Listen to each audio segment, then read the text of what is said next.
Il y a 40 000 ans, quelqu'un a gravé quelques lignes et points minuscules sur un morceau d'os. Et cette petite marque pourrait être le plus ancien disque dur jamais créé par l'humanité. Les scientifiques pensent aujourd'hui que ces hommes de l'ère glaciaire ne gribouillaient pas au hasard, mais enregistraient de véritables informations. Des données structurées, organisées, reproductibles. Et cette découverte bouleverse complètement la chronologie de l'intelligence humaine. Pendant des décennies, les archéologues n'ont cessé de trouver d'étranges symboles gravés sur des outils et des sculptures de l'âge de pierre. Des formes simples, croix, points, traits courts et petites encoches taillées dans l'os ou l'ivoire. On les retrouvait dans des grottes à travers toute l'Europe, en Allemagne, en France et en Espagne. Ils apparaissaient sur des figurines animales sculptées, des outils et des ornements. Les archéologues les ont datés d'environ 34 000 à 45 000 ans, ce qui signifie que ces symboles ont été créés pendant l'ère glaciaire, quand les glaciers recouvraient d'immenses portions de la planète et que les mammouths parcouraient encore les plaines. Pendant longtemps, les chercheurs ont cru que ces signes ne signifiaient rien de particulier. Peut-être des décorations, peut-être de l'art tribal. Mais une nouvelle étude informatique, menée par un linguiste et un archéologue, a montré qu'il s'agissait davantage de données que de décorations. L'équipe a analysé plus de 3000 symboles individuels gravés sur environ 260 artefacts. Ils ont étudié chaque marque et les ont intégrés à des modèles statistiques, le même type de mathématiques utilisé pour étudier les structures linguistiques ou entraîner l'intelligence artificielle. L'objectif n'était pas encore de traduire ces signes. Personne ne sait exactement ce qu'ils signifient. Les scientifiques ont plutôt examiné ce qu'on appelle la densité d'informations, c'est-à-dire la quantité de données significatives qu'on peut stocker dans une séquence de symboles. Quand les chercheurs ont analysé les résultats, ils ont constaté que les séquences de symboles avaient presque la même densité d'informations que le proto-cunéiforme. C'est le plus ancien système d'écriture connu, originaire de Mésopotamie antique vers 3000 avant notre ère, soit environ 40 000 ans plus tard. Certains signes de ces gravures glaciaires se répètent de manière prévisible. Croix, croix, croix, trait, trait, point. Cette répétition ressemble à un encodage primitif de données, où les motifs se répètent parce qu'ils stockent des informations structurées. Les chercheurs ont aussi analysé l'entropie des messages codés. L'entropie mesure le degré d'imprévisibilité d'une séquence. Une entropie élevée signifie de nombreuses combinaisons possibles, comme un mot de passe complexe. Une entropie faible signifie une répétition prévisible. Et il semble que les systèmes de symboles de l'ère glaciaire aient des niveaux d'entropie très proches des premières tablettes proto-cunéiformes. La quantité d'informations que ces gravures pouvaient stocker correspond donc à peu près aux premiers documents écrits des premières cités. Cela prouve que les humains n'ont pas inventé l'écriture de nulle part il y a 5000 ans. Ils ont en réalité passé des dizaines de milliers d'années à expérimenter des systèmes d'encodage symbolique, augmentant progressivement leur complexité jusqu'à l'invention de la véritable écriture. L'un des exemples les plus fascinants d'un tel message codé provient d'une grotte du sud-ouest de l'Allemagne. Les archéologues y ont découvert une petite figurine de mammouth sculptée dans de l'ivoire de défense, assez petite pour tenir dans la paume de la main. Une rangée nette de croix et de points gravés court le long de sa surface. Un autre objet, appelé l'adorant, est une fine plaquette d'ivoire trouvée dans une autre grotte allemande, ornée d'une étrange créature mythique mi-humaine, mi-lion. La figure s'étire vers le haut, comme si elle vénérait quelque chose. Et sur son corps, quelqu'un a gravé des rangées de petits points et d'encoches soigneusement espacées. Il y a aussi la célèbre sculpture de l'homme-lion. En observant le bras de près, on distingue des entailles régulièrement espacées le long du membre. Ces marques semblent intentionnelles, délibérées, presque rythmiques. Elles ressemblent moins à de la décoration qu'à des entrées dans un registre, ce qui fait de ces artefacts une sorte de clé USB en ivoire. Et puisque ces anciennes clés USB apparaissent dans différentes régions d'Allemagne et ailleurs en Europe, cela pourrait signifier que les humains de l'ère glaciaire partageaient ces messages symboliques sur d'immenses distances. Ces chasseurs-cueilleurs vivant à des milliers de kilomètres les uns des autres reconnaissaient probablement les mêmes motifs gravés sur des outils en os. Bien sûr, les scientifiques ignorent encore la signification exacte de ces symboles. Ils pourraient représenter des calendriers saisonniers, des cycles migratoires, des marqueurs de clans ou des concepts liés à des rituels. La découverte la plus importante pour l'instant n'est donc pas la traduction, mais la structure de ces signes qui fonctionnent comme un système. Ce système de codage n'est pas la seule preuve que des esprits anciens ont inventé des systèmes complexes bien avant l'arrivée des technologies modernes. Il existe une épaisse dalle ovale de calcaire dans un musée aux Pays-Bas. Des archéologues l'ont exhumée à la fin des années 1800 et ont supposé qu'il s'agissait d'un plateau de jeu romain. Le problème, c'est que personne n'arrivait à en comprendre les règles. Les lignes gravées ne correspondaient à aucun jeu antique connu. Ce n'est qu'en 2026 que des chercheurs ont enfin résolu le mystère grâce à l'intelligence artificielle. En observant la pierre de près, on remarque que certaines rainures sont légèrement plus profondes que d'autres. Cela signifie que des joueurs ont fait glisser des pièces le long de ces lignes à répétition, usant la pierre au fil du temps. Des experts en conservation ont réalisé des scans 3D extrêmement détaillés de la surface du calcaire pour analyser ces traces d'usure. Ces scans révèlent des différences de profondeur plus fines qu'un cheveu humain. Chaque petite rainure est devenue un indice sur la façon dont les joueurs déplaçaient autrefois leurs pièces. L'équipe a ensuite fait appel à un système spécial de simulation de jeu par intelligence artificielle, conçu pour comprendre les jeux de plateau. Ils ont alimenté le système avec les règles d'environ 100 jeux historiques et lui ont demandé de tester des possibilités sur une copie numérique du plateau romain. L'IA a joué des milliers de parties simulées contre elle-même, essayant à chaque fois différentes combinaisons de règles. Pour chaque ensemble de règles, elle suivait les déplacements des pièces et comparait ses trajectoires aux traces d'usure sur la vraie pierre. Elle a répété ce processus environ 1000 fois par ensemble de règles, jusqu'à ce que certains motifs finissent par correspondre parfaitement. Le système a réduit toutes les possibilités à un petit groupe de jeux de blocage apparentés. Dans ce type de jeu de stratégie, deux joueurs déplacent des pièces le long de parcours fixes, en essayant de piéger les pièces adverses dans des coins ou des impasses. Si vous avez déjà joué au morpion ou aux dames, vous comprenez le principe. Contrôlez l'espace, anticipez le prochain coup de l'adversaire et refermez le piège. Les simulations montrent que les Romains jouaient très probablement avec de petits jetons en verre, en os ou en céramique, glissant le long de ces rainures gravées. Et cette découverte est plus importante qu'on ne le pense. Les historiens croyaient que les jeux de blocage étaient apparus au début du Moyen-Âge européen, des siècles après la chute de l'Empire romain. Mais ce plateau de calcaire leur a montré que de tels jeux existaient près de 1000 ans plus tôt. Les joueurs romains disposaient donc de jeux de stratégie qui les aidaient à développer l'anticipation, la reconnaissance de schémas et la réflexion sur différentes combinaisons et possibilités. Voyageons maintenant encore plus loin dans le temps, bien avant les cités romaines et toute forme d'écriture. Notre destination, les gorges d'Olduvai, dans le nord de la Tanzanie, l'un des plus anciens sites archéologiques majeurs de la Terre. En 2025, des chercheurs étudiant la zone ont découvert quelque chose d'inattendu dans des sédiments anciens. Un ensemble d'outils fabriqués à partir d'os longs d'éléphants et d'hippopotames, datant d'environ 1,5 million d'années. Les scientifiques ont trouvé 27 outils en os, certains mesurant près de 38 cm, taillés en lames tranchantes. Les premiers humains les utilisaient très probablement sur des carcasses animales ou pour travailler des matériaux résistants. À première vue, il semble simple, mais il apparaît que les artisans les ont façonnés par percussion, le même procédé utilisé pour tailler les outils en pierre. La percussion consiste à frapper un matériau avec précision pour en détacher de petits éclats et former progressivement un tranchant. L'os se comporte très différemment de la pierre. Il contient du collagène, ce qui le rend légèrement souple et élastique. Si on frappe trop fort, il se brise de façon imprévisible. Trop doucement et rien ne se passe. Celui qui fabriquait ces outils comprenait donc le comportement du matériau. Il adaptait sa technique pour façonner l'os sans le détruire. Les archéologues pensent qu'Homo erectus, une espèce humaine primitive aux proportions corporelles proches des nôtres, a créé ces instruments. Il semble aussi que les artisans préféraient les os longs et épais, les parties les plus solides du squelette animal. Pour faire ce choix, il faut comprendre l'anatomie et la résistance des matériaux. Les ingénieurs d'aujourd'hui utilisent encore cette même logique pour choisir les matériaux de leurs machines.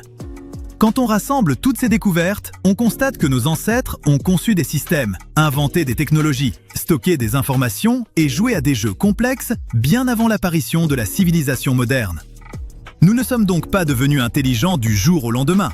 Nous construisons notre savoir depuis des dizaines de milliers d'années. Il y a 75 millions d'années, l'Amérique du Nord abritait des dinosaures effrayants, terrestres et volants, ainsi que des insectes de la taille d'oiseaux. Pourtant, le plus grand prédateur était bien plus terrifiant, un crocodilien si massif qu'il pouvait avaler des dinosaures entiers. Cette créature mesurait environ la longueur d'un bus scolaire, soit plus de 10 mètres, excédait les 5 tonnes et possédait des dents de la taille de banane. Son nom, Deinosuchus, signifie littéralement « le crocodile terrible », une appellation qu'il méritait pleinement. Les scientifiques ont retrouvé ces fossiles dans toute l'Amérique du Nord, du Mexique et du Texas jusqu'au New Jersey et au Montana. Ce qui montre que ce prédateur pouvait vivre presque partout, sans préférence marquée. Il fréquentait les rivières, les marais et même les zones côtières. Lorsqu'il avait faim, tout ce qui se déplaçait devenait une proie possible. Des os de dinosaures fossilisés présentent de larges marques de morsures correspondant à sa mâchoire. Et oui, il s'attaquait réellement aux dinosaures. Plus remarquable encore, sa force de morsure. D'après des reconstitutions de crâne, les chercheurs estiment qu'il pouvait broyer des os avec une puissance supérieure à celle du T-Rex. Ainsi, un T-Rex trop proche de l'eau aurait pu devenir son déjeuner. Cependant, Deinosuchus n'était pas simplement une version plus grande et plus féroce des crocodiles actuels. Il était en réalité plus proche des alligators. Des études récentes indiquent qu'il appartenait à une lignée ancienne de crocodiliens, séparés avant les ancêtres des alligators et des crocodiles modernes. Il rappelait ainsi ce cousin bizarre d'un arbre généalogique, différent mais familier. Il possédait des traits issus des deux groupes, notamment des glandes à sel lui permettant de survivre en eau douce comme en eau salée. Cette capacité est rare, car la plupart des crocodiliens actuels supportent mal les milieux salés sur la durée. Cet atout pourrait avoir constitué son principal avantage. À cette période, l'Amérique du Nord était scindée par une immense mer intérieure, la voie maritime intérieure de l'Ouest, qui s'étendait de l'océan Arctique jusqu'au golfe du Mexique. Deinosuchus pouvait la parcourir, longeant discrètement les côtes et attaquant partout où la nourriture était disponible. Toutefois, les scientifiques débattent encore de son habitat favori. Pour certains, il vivait surtout dans les rivières et les marais, les fossiles côtiers ayant simplement bénéficié de meilleures conditions de conservation. D'autres estiment qu'il patrouillait réellement l'ancien littoral, à l'affût de dinosaures imprudents. Quoi qu'il en soit, ce reptile dominait son environnement, aidé par le climat de l'époque. Le Crétacé supérieur offrait un climat chaud et humide, riche en zones marécageuses, en forêts et en ressources alimentaires. Tortues géantes, poissons atteignant la taille d'une voiture, et vastes troupeaux de dinosaures herbivores composaient pour Deinosuchus un véritable festin permanent. Tant que l'écosystème demeurait stable, il pouvait continuer à croître, et il en a pleinement profité. Tout au long de l'histoire terrestre, des crocodiles géants sont apparus à maintes reprises, comme si la nature privilégiait ce modèle de prédateur ultime. Aujourd'hui encore, les crocodiles du Nil et les crocodiles marins prouvent que cette conception ancienne reste parfaitement efficace. Certains chercheurs plaisantent même en affirmant que les crocodiles seraient l'un des dinosaures ayant choisi de temporiser. Ils ont survécu aux extinctions massives, tandis que la majorité des autres grands reptiles disparaissaient.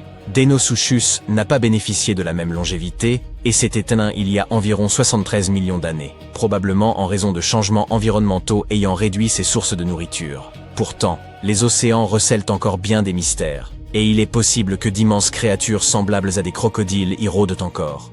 Et puisque nous formulons des hypothèses, intéressons-nous à d'autres espèces préhistoriques qui amènent les chercheurs à revoir leur conception de la vie terrestre. Commençons par le dragon de la mort. Difficile de ne pas écorcher son nom complet. Thanatos Dracon Amaru. Les scientifiques ont découvert ces ossements dans l'ouest de l'Argentine, au sein de couches géologiques connues sous le nom de formation de Plotier, datées d'environ 86 millions d'années, au Crétacé supérieur. Cette créature n'était pas simplement grande, mais gigantesque pour un reptile volant. L'étude de certains os indique une envergure comprise entre 7 et 9 mètres, comparable à l'aile déployée d'un petit avion. Il s'agit officiellement de l'un des plus grands ptérosaures jamais mis au jour en Amérique du Sud. Ces fossiles sont remarquablement bien conservés, y compris des éléments habituellement fragiles chez les reptiles volants comme les vertèbres et les os des membres. Ces vestiges renseignent les chercheurs non seulement sur sa locomotion, mais aussi sur les écosystèmes de l'époque. Tout porte à croire qu'il fréquentait des plaines inondables marécageuses, de vastes ciels ouverts et des zones riches en proies. Sa taille devait lui permettre soit de s'attaquer à de petits dinosaures, soit de se nourrir en charognard.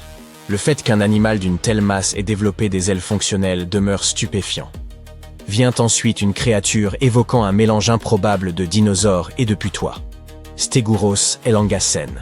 Ces fossiles ont été découverts dans le sud du Chili, au sein de roches datant d'environ 72 à 75 millions d'années. L'élément le plus frappant, enfin pas littéralement, espérons-le, reste sa queue. Contrairement aux pointes ou aux massues observées chez d'autres dinosaures cuirassés comme les ankylosaures, Stegouros possédait une queue plate, en forme de lame, constituée d'os fusionnés. Elle évoquait une étrange pagaie, et les chercheurs la comparent à des armes aztèques en raison de cette structure tranchante sur la moitié arrière. L'animal n'était pas imposant, atteignant environ 2 mètres de longueur, mais compensait largement sa petite taille par son originalité.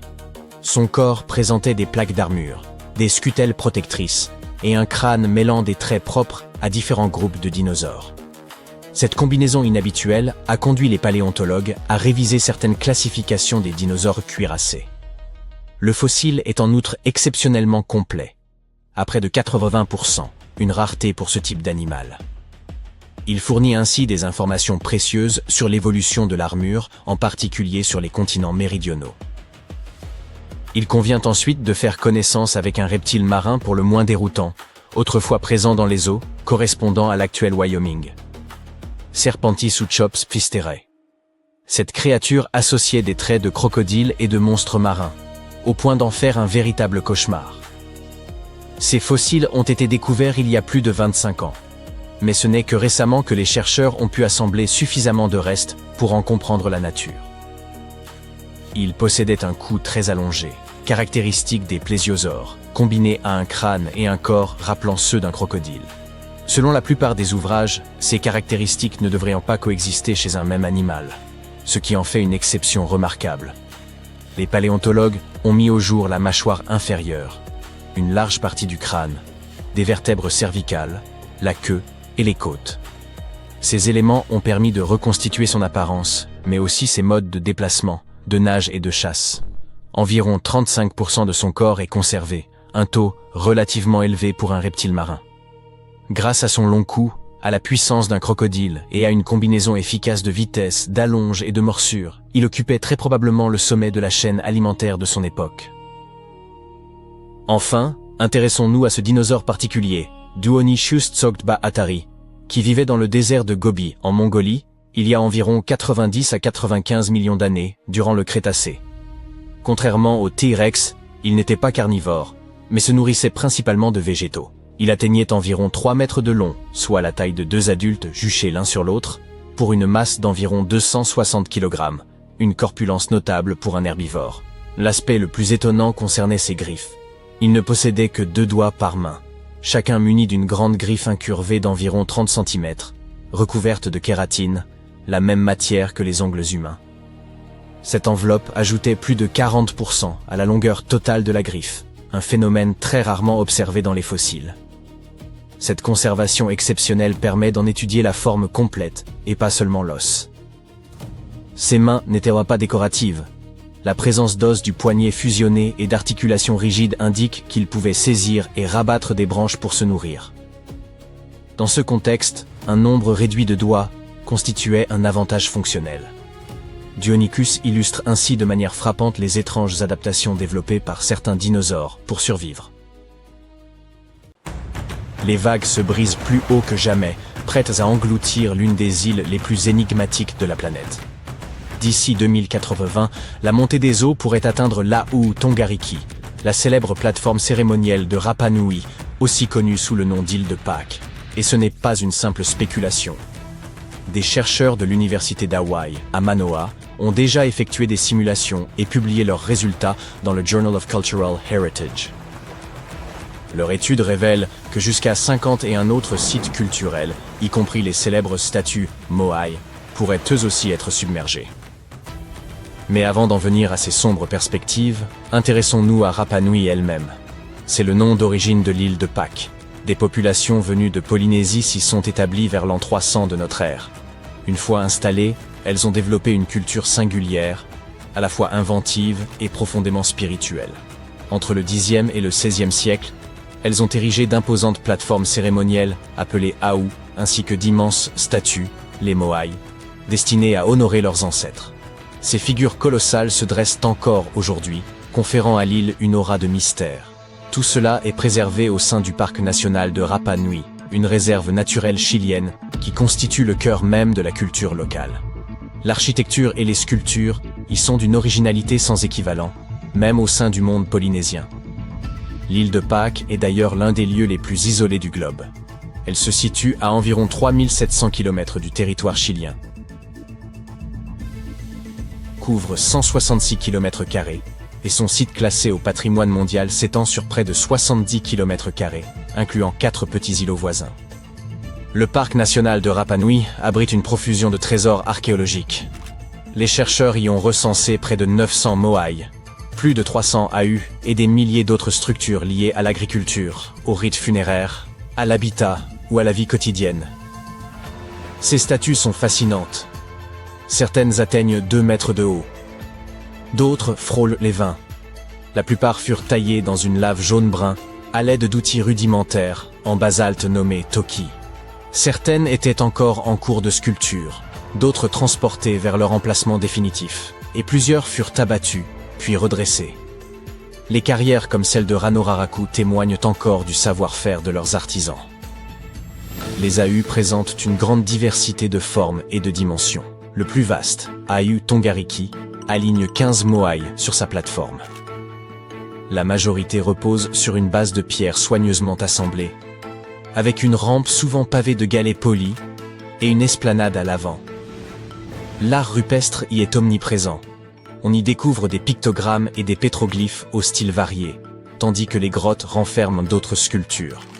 Même les villages, fermes et autres édifices sont d'un intérêt exceptionnel.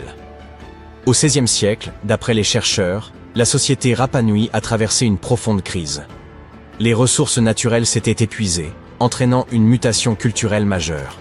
De nombreux monuments mégalithiques furent endommagés ou détruits, et le culte des ancêtres céda la place à celui de l'homme-oiseau. Ce nouveau culte, centré à Orongo, près du volcan Ranokau, s'exprimait dans 54 maisons de pierre semi-souterraines, de forme elliptique, ornées de gravures évoquant les oiseaux et la fécondité. Il perdura jusqu'au milieu du XIXe siècle. La colonisation bouleversa ensuite l'île, l'introduction du bétail. Les déplacements forcés et les maladies décimèrent la population indigène, qui tomba à un peu plus d'une centaine d'individus. Aujourd'hui, l'île abrite à la fois les descendants des anciens habitants et des immigrés, tous unis dans la volonté de préserver cet héritage tout en s'adaptant à la modernité. Hélas, ce patrimoine exceptionnel pourrait pourtant disparaître à jamais. Si aucune mesure n'est prise, la montée du niveau marin risque de compromettre le site du patrimoine mondial de l'UNESCO de Rapa Nui. Les scientifiques rappellent que la prise de conscience de ces menaces n'est qu'un premier pas. Comprendre la situation permettrait de concevoir des moyens efficaces pour protéger ces monuments anciens. Pour évaluer la gravité du danger, les chercheurs ont conçu un double numérique de l'île et fait tourner des simulations informatiques d'une précision remarquable, retraçant le mouvement des vagues sur le littoral. Ils ont ensuite superposé ces cartes de la montée des eaux aux données des sites culturels, recueillis grâce à des partenaires locaux, afin de déterminer lesquels seraient frappés les premiers. Les résultats sont éloquents. L'élévation du niveau des mers menace toutes les côtes du globe, mais l'enjeu est désormais de savoir quand et avec quelle intensité. Selon les projections, les vagues pourraient atteindre l'Ahu Tongariki d'ici 2080. Cette célèbre plateforme surmontée de moai, véritable symbole de la culture Rapa Nui. Les données sont indiscutables, et le temps presse. Les habitants doivent agir sans délai, avant que l'océan ne s'approprie ce qui leur revient de droit. Et l'île de Pâques n'est pas le seul site patrimonial à subir les assauts du climat. Au Pérou, l'antique cité de Chan Chan endure les effets du dérèglement météorologique. Ancienne capitale de l'Empire Chimú, elle demeure la plus vaste cité précolombienne en terre crue du continent américain. Véritable prouesse pour son époque, elle témoignait d'une organisation sociale élaborée, d'une planification urbaine ingénieuse, de réseaux d'irrigation perfectionnés et d'un art raffiné. Bien que les Incas s'en soient emparés au XVe siècle, les ruines révèlent encore toute la sophistication de la civilisation Chimú. Inscrite au patrimoine mondial de l'UNESCO, Chan Chan revêt une importance historique majeure. Aujourd'hui, le phénomène El Niño, la phase chaude d'un cycle climatique naturel nommé El Niño, oscillation australe, provoque à la fois pluies torrentielles et sécheresse prolongée. Ces variations existaient déjà, mais elles surviennent désormais avec une fréquence accrue. En parallèle, la montée des nappes phréatiques fragilise les structures. Pour contrer ces menaces, les habitants régulent les eaux souterraines, restaurent les murs, archivent les vestiges, forment les populations locales, sensibilisent à la préservation et élaborent des plans d'urgence. Les tempêtes et la réduction des zones côtières engendrent aussi de graves difficultés sur l'île Herschel, au Canada, où des baleiniers s'établirent au XIXe siècle. La situation est si critique que plusieurs bâtiments ont dû être déplacés vers l'intérieur des terres pour échapper à l'océan. Si l'érosion se poursuit, il faudra les déplacer de nouveau, et certains édifices finiront sans doute abandonnés. Le dégel du permafrost, quant à lui, endommage les sépultures, provoquant la rupture des cercueils enfouis. En nous tournant vers la cité des mosquées de Bagherhat, au Bangladesh, nous constatons que l'eau et la salinité du sol dégradent progressivement les édifices en pierre. Le sel s'infiltre dans la roche, puis se dilate au contact de l'humidité, provoquant fissures et désagrégations accélérées. Ce lieu, lui aussi classé au patrimoine mondial de l'UNESCO, renferme environ 360 mosquées, ainsi que des bâtiments publics, des bassins, des mausolées, des ponts et des routes, jadis érigés en briques cuites.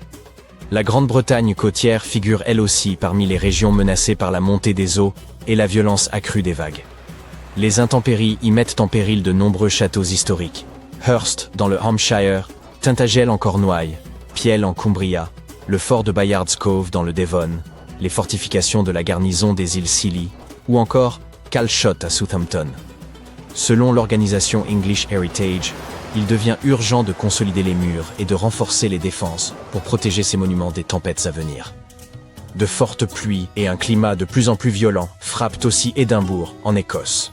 Les risques d'inondation et de glissement de terrain augmentent chaque année. Depuis 1970, les précipitations annuelles ont grimpé de 13%. Le grès, continuellement imbibé puis séché, s'use peu à peu, affaiblissant le château d'Édimbourg et le socle volcanique sur lequel il repose.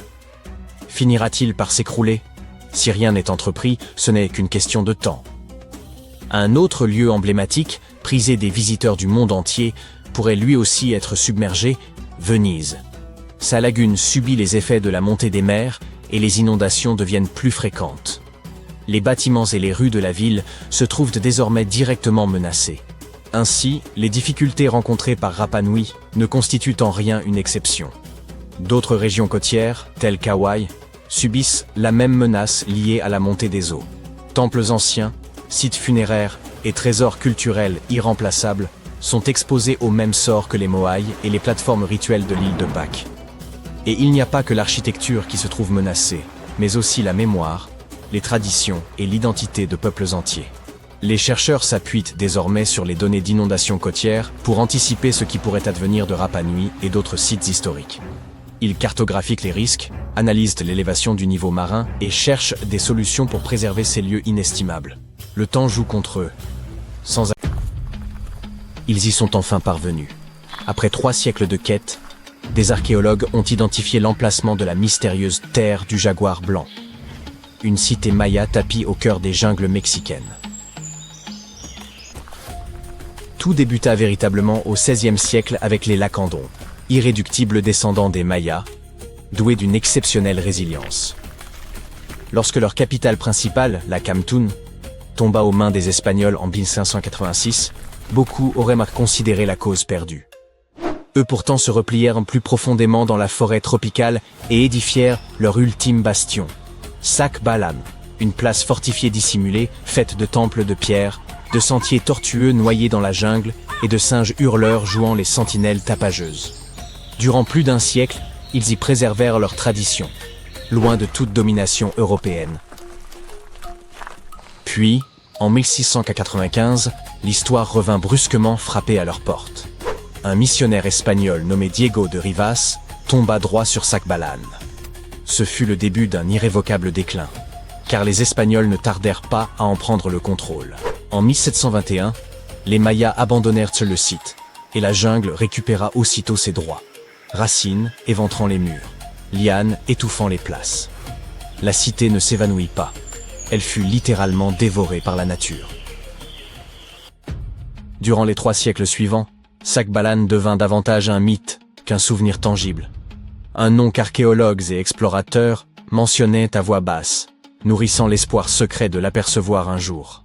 Bien des expéditions tentèrent de la retrouver, mais la forêt tropicale se révélait perfide. Chaque sentier paraissait identique, l'humidité réduisait les cartes en lambeaux, et même le GPS s'avérait impuissant sous l'épaisse voûte végétale. C'était comme chercher une aiguille dans une botte de foin, sauf que la botte était vivante, hérissée d'épines, et peuplée de jaguars prêts à faire de vous leur repas. Comment alors les scientifiques ont-ils percé l'énigme? Grâce à un unique élément, une lettre du XVIIe siècle. Dans ce document, Diego de Rivas décrivait en détail les routes, rivières et sentiers menant à Sac-Bahlan. Il retraçait le périple de soldats marchant 4 jours jusqu'au rio Lacantún, puis naviguant 2 jours vers l'église El Encuentro de Cristo, où ils abandonnèrent leur canoë avant de poursuivre à pied vers le lac Petén Itzá, au Guatemala. Ces indications étaient déjà très précieuses. Mais les chercheurs voulurent déterminer l'emplacement précis en recourant au système d'information géographique, SIG. Ils intégrèrent les différentes couches de végétation et la charge portée par chaque homme, afin de délimiter la zone où Sac-Bahlan devait probablement se trouver. Le calcul fut concluant. Guidés par ces résultats, les archéologues se frayèrent un chemin dans la jungle et découvrirent des temples de pierre surgissant du sol tels des dents brisées, ainsi que des outils, des céramiques et même une église espagnole nichée au cœur des vestiges. Cette découverte ne se résume pas à de simples ruines spectaculaires, elle réécrit l'histoire. On pensait que les Lacandons s'étaient dispersés après la chute de Lacamtún. Mais Sac-Bahlan démontre qu'ils se sont réorganisés, qu'ils ont résisté et préservé leur culture durant plus d'1 siècle. C'est comme retrouver le dernier chapitre d'un récit que l'on croyait inachevé. L'ironie est frappante. Le missionnaire espagnol qui dévoila Sac-Bahlan contribua à sa perte. Et pourtant sa lettre permit, bien plus tard, de lui rendre mémoire. Aujourd'hui, les ruines reposent au sein d'une réserve de biosphère, protégée par la même jungle qui les cachait autrefois. On ne peut s'y aventurer à la légère. La nature y est âpre et foisonnante. La cité respire à nouveau, mais selon ses propres lois. Des scientifiques ont récemment mis au jour une autre cité perdue, enfouie sous les jungles denses du Mexique depuis 6 siècles. Cette ville, nommée Guyengola, est immense. Environ 360 hectares, plus de 1100 bâtiments, 4 kilomètres de murs défensifs, un réseau de routes et un plan urbain remarquablement structuré. En raison de son isolement profond, il aurait été impossible de mesurer son étendue sans des années d'exploration. Mais c'est là que la technologie moderne intervint. Grâce au lidar, un outil de balayage laser, les chercheurs survolèrent le site et obtinrent, en seulement 2 heures, une carte 3D complète de l'ancienne cité. Guyengola fut construite entre 1350 et 1121, à l'époque précolombienne, et grouillait autrefois de vie. Elle constituait un centre majeur pour le peuple zapotèque, présent dans la région depuis environ 600 avant notre ère. Les familles y résidaient dans des maisons organisées autour de vastes patios centraux, entourés de pièces qu'elles étendaient à chaque naissance, prolongeant ainsi leurs habitations. Elles employaient également les montagnes voisines comme rempart naturel et détournaient les eaux de ces reliefs pour assurer le drainage. De nombreux édifices subsistent encore, un fait remarquable au regard des siècles écoulés. À la fin du XVe siècle, les Zapotèques étaient une puissance incontestée le long de la côte pacifique, repoussant même les ambitions expansionnistes des Aztèques. À Guyengola, ils résistèrent à un siège implacable de 7 mois. Toutefois, l'abri offert par les montagnes restait incomplet. L'eau douce et les terres cultivables faisaient défaut. À moins de 20 km, la ville plus petite de Tehuantepec offrait ses ressources nécessaires, et les Zapotèques s'y installèrent peu avant l'arrivée des Espagnols en 1521. Les découvertes actuelles ne constituent que la partie émergée de l'iceberg. Le scan LIDAR révéla plus d'1 millier de bâtiments, et les archéologues envisagent plusieurs années de recherche. Plutôt que de tout exhumer et risquer des dommages, ils continueront à étudier la cité grâce à des technologies de balayage avancées. À présent, rendons-nous en Égypte, où des archéologues ont mis au jour une ville perdue entière, nommée Imet, nichée dans le delta oriental du Nil. Elle était enfouie sous des couches de boue, d'eau et de siècles d'histoire, dissimulée dans un marécage en perpétuelle mutation. Les scientifiques l'aperçurent d'abord d'en haut, sous forme de petits amas de fondations en briques de terre, à peine perceptibles sur les images satellites. Les formes, fragiles et fantomatiques, étaient toutefois trop ordonnées pour être naturelles. Ils suivirent ces motifs sur le terrain, commencèrent à creuser, et la cité reprit progressivement vie. Les archéologues ont mis au jour des maisons-tours, à plusieurs étages, véritables mini-gratte-ciel de l'Antiquité. Dotées de niveaux multiples et de fondations robustes, elles pouvaient supporter des charges importantes. Ce type d'habitation verticale est extrêmement rare en Égypte, surtout hors du delta du Nil, et démontre que les habitants d'Imet ne se limitaient pas à l'étalement au sol, mais construisaient également vers le ciel. La ville apparaissait ainsi densément peuplée, soigneusement planifiée et bien plus urbaine qu'on ne l'imaginait pour l'époque.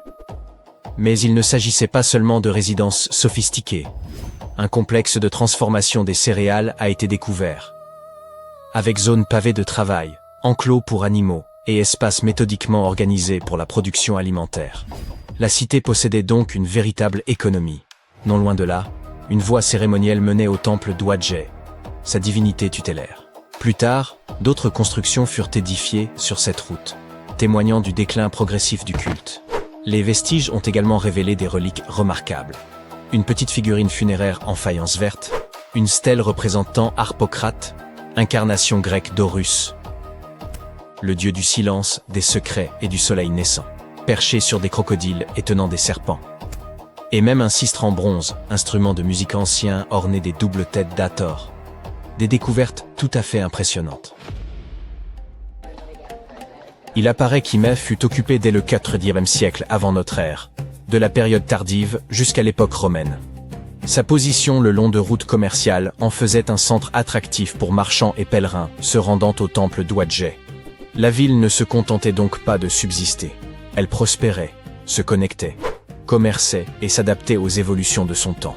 Bien plus qu'une ruine poussiéreuse, Hymès nous ouvre une fenêtre sur la vie quotidienne, la religion et l'organisation urbaine du delta, domaine jusqu'ici moins connu que les grandes pyramides et autres tombeaux.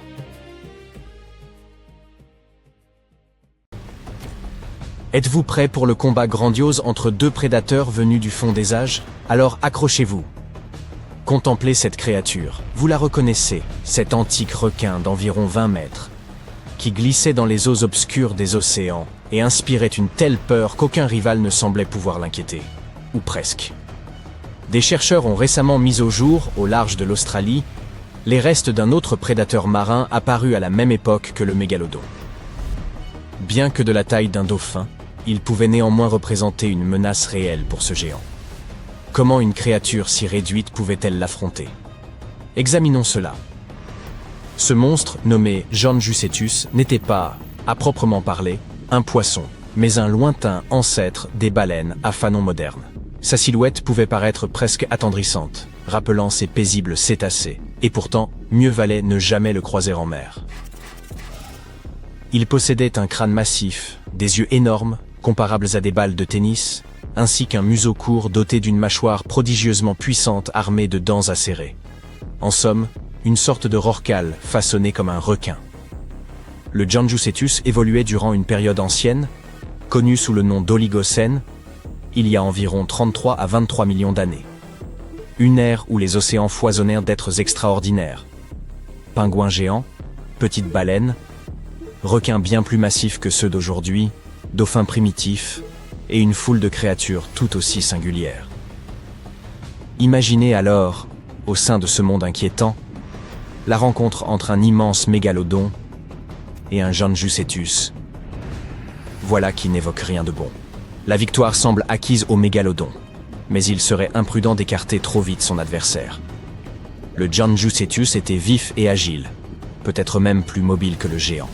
Durant l'affrontement, il aurait esquivé toute attaque frontale. Le mégalodon aurait perdu de vue un rival si petit, tandis que le Janjucetus aurait pu se glisser sous son ventre et refermer ses mâchoires garnies de nombreuses dents acérées.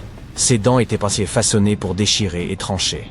Le Janjucetus aurait infligé au mégalodon une morsure réduite mais singulièrement pénible, suffisante pour contraindre le requin à battre en retraite. Toutefois, nul ne peut exclure que le mégalodon l'ait avalé dès les premières secondes de l'affrontement. Le géant aurait pu triompher, certes, mais il aurait perdu dès qu'il s'agissait de vitesse et d'agilité. Examinons à présent une créature plus imposante, capable, elle, de rivaliser véritablement avec le mégalodon. Nul besoin qu'elle ait vécu à la même époque que l'antique requin. Posons nos propres règles. Imaginez l'ensemble des créatures marines anciennes réunies dans un même bassin face au mégalodon. Son prochain adversaire serait alors le liopleurodon. Les premiers travaux suggéraient qu'il atteignait 25 mètres, surpassant même le mégalodon. Mais des analyses plus fiables ont établi qu'il mesurait plutôt 10 mètres, soit l'échelle d'une orque actuelle.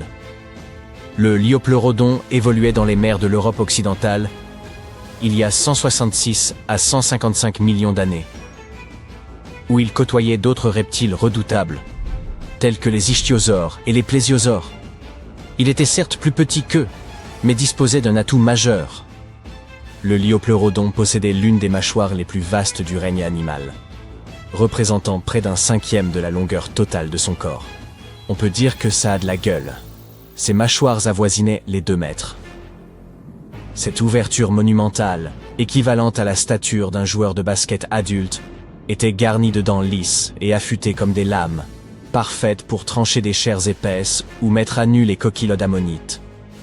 Les chercheurs estiment d'ailleurs que ces ammonites, ainsi que divers calmars, constituaient l'essentiel de son régime. Prédateur suprême, rapide et souple, il surgissait du dessous pour frapper sa cible. Le mégalodon se serait trouvé en sérieuse difficulté. La prise d'un liopleurodon aurait certainement surpassé la sienne, et sa combinaison de taille et de mobilité lui aurait permis d'assaillir son rival de tous côtés. Voilà pourquoi, dans un tel duel, le mégalodon aurait probablement été vaincu. Le prochain adversaire du mégalodon est le Dunkleosteus. Pour être franc, ce prédateur n'aurait presque aucune chance de vaincre l'ancien grand requin. Pourtant, le mégalodon n'aurait sans doute pas triomphé pour autant. Le Dunkleosteus comptait parmi les plus anciens chasseurs des mers. Il vivait à la fin du Dévonien, il y a environ 382 à 358 millions d'années. Il ne mesurait que 4 à 10 mètres, parfois moins encore, et il ne possédait pas de dents. Comment un prédateur dépourvu de dents a-t-il pu survivre dans un monde aussi périlleux? Il saisissait et broyait sa nourriture grâce à des excroissances particulières de sa mâchoire, si puissantes qu'elles auraient pu transpercer l'acier, à supposer qu'il y en eût. En vérité, il ne s'agissait pas de dents, mais d'os. Admettons que le mégalodon parvienne à saisir ce chasseur par le ventre. Le Dunkleosteus serait incapable d'utiliser ses excroissances. Toutefois, le mégalodon ne s'en sortirait guère mieux, car le Dunkleosteus était un poisson lourdement cuirassé. Observez cette carapace. Elle entravait sa mobilité, certes, mais elle lui offrait une protection remarquable. Entre les mâchoires du mégalodon, il aurait eu la consistance d'un bloc de pierre. Le requin aurait sans doute refusé d'insister, l'aurait relâché, et chacun serait reparti de son côté. Le combat se solderait par un match nul. Et vient enfin l'ultime affrontement. Voici le nouvel adversaire. Percevez-vous quelque chose? L'ennemi serait-il invisible? Que se passe-t-il? Le voilà, découvrez le Tulimonstrum. Ce minuscule monstre ancien ne mesurait que 28 cm. Que pourrait-il infliger à un requin colossal? À côté du mégalodon, il équivaudrait à une boîte d'allumettes face à un être humain. Pourtant, si le mégalodon avait disposé d'un intellect comparable au nôtre, il aurait été saisi d'effroi et aurait immédiatement pris la fuite. Nombreuses sont les personnes qui poussent des cris et prennent la fuite à la vue d'un insecte effrayant rampant ou volant. Ou lorsqu'une souris traverse le plancher, certains bondissent d'horreur sur le canapé. Le mégalodon aurait probablement jailli hors de l'eau, tel un dauphin, si le Tulimonstrum s'était précipité vers lui. Observez attentivement. Cette créature ressemble à un vélo sous-marin doté d'une longue trompe terminée par une mâchoire. Et ses guidons, là où l'on poserait les mains pour diriger le vélo, ce sont les yeux, à l'instar de ceux d'un requin-marteau, mais plus fins et allongés. Le corps d'un calmar, des nageoires de sèche, des yeux semblables à ceux d'un escargot et une trompe bardée de dents. On croirait un personnage sorti d'un film d'horreur. Selon les scientifiques, il chassait probablement des méduses, de petits poissons et des crevettes. Et il ne mastiquait pas sa nourriture, préférant la lécher tel un esquimau. Bien sûr, ce n'était pas un adversaire pour le mégalodon, mais il semblait néanmoins redoutable. Que se serait-il passé si un affrontement avait vraiment eu lieu? L'ancien requin aurait eu bien du mal à localiser un si petit monstre, et le Tulimonstrum n'aurait guère pu porter atteinte au mégalodon. Cependant, il existe une stratégie envisageable. En glissant sa longue trompe sous l'aileron du requin pour le lécher, peut-être aurait-il pu provoquer une réaction. Si le mégalodon était chatouilleux, cela aurait probablement fonctionné. Vraisemblablement toutefois, ils n'auraient pas combattu et auraient préféré coexister, établissant une amitié inattendue dans les profondeurs. Le Tulimonstrum évoluait, il y a environ 300 millions d'années, dans des mers peu profondes et des estuaires recouvrant le territoire actuel des États-Unis. Lorsqu'il fut découvert en 1955, les scientifiques furent stupéfaits, car personne ne savait ce que représentait cet animal. Des comparaisons furent faites avec des vers, des tuniciers, des conodontes, des mollusques et des vertébrés. Et savez-vous ce qu'il était réellement? Les chercheurs l'ignorent toujours. Sa place dans l'arbre de l'évolution demeure incertaine. Peut-être constitue-t-il une branche à part, dont les descendants n'ont simplement pas survécu jusqu'à nos jours. Le mégalodon fut l'un des prédateurs les plus redoutables à avoir jamais existé sur Terre. Mais nous savons désormais que d'autres monstres, tout aussi terrifiants, peuplaient les océans. Si le mégalodon vivait aujourd'hui, qui pourrait le surpasser? Une baleine bleue serait encore plus massive que cet ancien requin, mais cet animal semble pacifique et ne se battrait pas. Mais quid du kraken? Kraken contre mégalodon. Un jour, je parcourais la jungle, muni d'une carte mal dessinée sur un morceau de tissu. Après des jours de marche, j'atteignis un ancien temple maya. Dès que j'y entrais, un bruit étrange se fit entendre. Je me retournai pour partir, mais soudain, le sol se fissura sous mes pieds, et je tombai directement dans une tombe vieille de 1600 ans. Finalement, j'eus de la chance. Ce jour-là, je ressortis chargé des jades étincelants, de coquillages sculptés, et je trouvai aussi un masque effrayant. Sa malédiction me hante toujours aujourd'hui. Bon, ça ne s'est peut-être pas passé exactement comme ça. Ou peut-être que ça ne m'est même pas arrivé. Hélas, l'archéologie dans la vraie vie, c'est pas comme les films d'Indiana Jones. Cependant, les découvertes peuvent être tout aussi importantes. Surtout au Belize, où des archéologues viennent de découvrir la première tombe identifiable d'un souverain dans la ville maya perdue de Caracol. Après 40 ans de fouilles. Une équipe a finalement réussi à ouvrir une chambre cachée, enfouie profondément sous une structure qu'ils avaient déjà étudiée. Et à l'intérieur de cette tombe, qui a environ 1600 ans, se trouvait Tekab Shak, le premier roi connu de Caracol. On traduit couramment son nom par « Dieu de la pluie et de la branche d'arbre », ce qui est très poétique et vraiment génial. Le roi Shak était considéré comme une divinité maya qui contrôlait la pluie, le tonnerre et les éclairs. Selon le folklore, il utilisait des haches pour frapper des serpents porteurs de pluie dans le ciel, et il se mettait à pleuvoir. Le roi enterré est considéré comme le fondateur de la dynastie. Et cette dynastie a duré plus de 460 ans. Et en jugeant par ce qui a été enterré avec lui, nous pouvons supposer que le roi Shak était très admiré. Sa tombe contenait des perles de jade, des os sculptés, des bijoux en coquillage et des vases en poterie rituelle. L'un de ces vases représente Ekchua, la divinité maya du commerce, recevant des offrandes. D'autres montrent des prisonniers liés. Les archéologues ont su qu'ils avaient trouvé une haute royauté lorsqu'ils ont remarqué des quantités considérables de cinabre rouge dans la tombe, un matériau rare et coûteux propre au monde maya. Il y avait aussi un masque en mosaïque de jade, assemblé comme un puzzle pour couvrir le visage du roi d'un vert éclatant. On n'utilisait pas seulement le jade parce qu'il est très brillant. Il était sacré et symboliquement associé à la vie et à la mort. Le jade poli scintille comme s'il avait été trempé dans de l'eau. Et il est froid au début mais se réchauffe rapidement dans la main. Pour les anciens Mayas, cette qualité faisait du jade une substance vivante, respirante. Et pour cette raison, il possédait une grande importance religieuse et spirituelle. Les Mayas l'associaient au souffle de la vie, à la royauté, à l'éternité. Couvrir de jade le visage de quelqu'un montrait à quel point cette personne était importante. Le masque du roi Shak n'a pas encore été examiné correctement, mais un autre masque célèbre, celui du roi Pakal, est lui constitué de plus de 346 fragments de jade vert. Un travail méticuleux. Mais ce qui est peut-être le plus fascinant, symboliquement à propos de ce roi, c'est qu'il était vieux, pas seulement parvenu au bout d'une longue vie, mais vieux au point d'être édenté. Pour nous, cela signifie qu'il ne sait pas bien nettoyer les dents.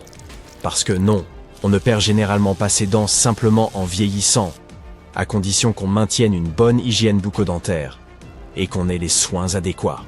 D'un autre côté, selon les légendes mayas, les édentés possédaient des pouvoirs spirituels.